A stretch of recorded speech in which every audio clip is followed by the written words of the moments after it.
Pamilyar ka ba sa halamang ito na kung tawagin sa probinsya ay kaliskis dalag? Isang klase ng gumagapang na damo at nagtataglay ng mga mailiit na bilugang mga dahon.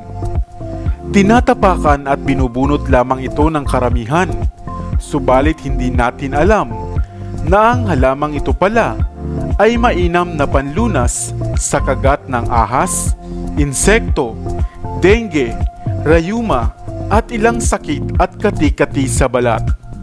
Hello, what's up? Your best here. Sa videong ito ay ating alamin ang mga natatanging pakinabang ng pakalat-kalat lamang na halamang ito at kung papaano nga ba ito gagamitin. Pero kung bago ka pa lamang dito sa ating channel, ay huwag mong kalimutan na pindutin ang subscribe button at ang notification bell at mag-follow na rin sa ating Facebook page upang lagi kang updated sa aking mga bagong uploads. Grona triflora, Desmodium triflorum, tree flower, thick trefoil o kaliskis dalag kung tawagin dito sa atin sa Katagalugan. Isang uri ng gumagapang na damo na nagtataglay ng mga maliliit na bilugang mga dahon at maaaring maihambing nga sa mga ligaw na uri ng halamang mani o peanuts.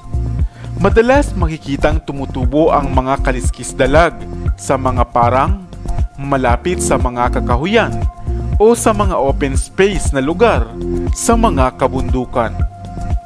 Mabilis lamang tumubo ang halamang kaliskis dalag, partikular na nga sa mga tropikal o subtropikal na rehiyon kagaya dito sa atin sa Pilipinas.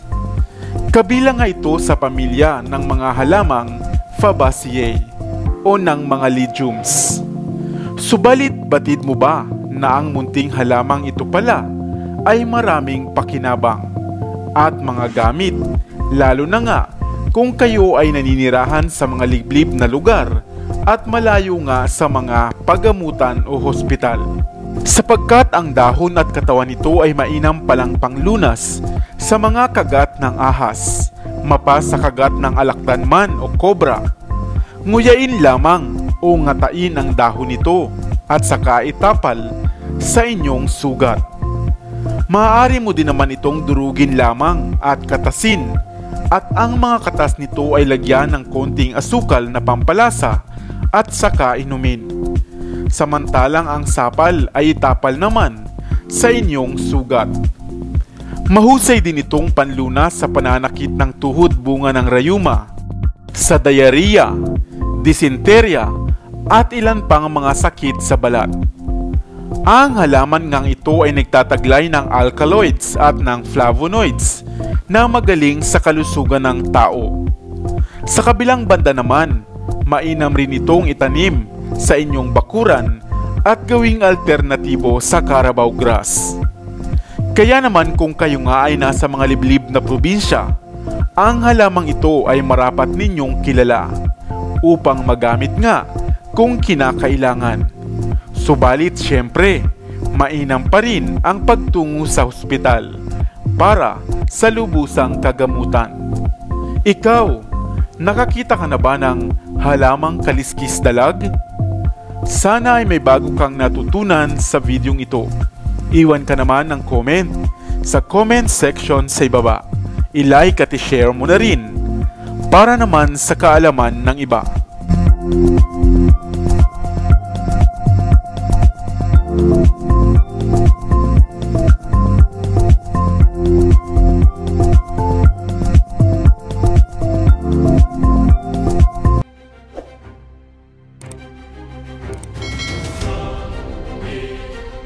Para sa mga kakaibang kwento ng inspirasyon, kaalaman, hiwaga at misteryo, ako pa rin ang inyong lingkod, ang inyong best para sa Best TV.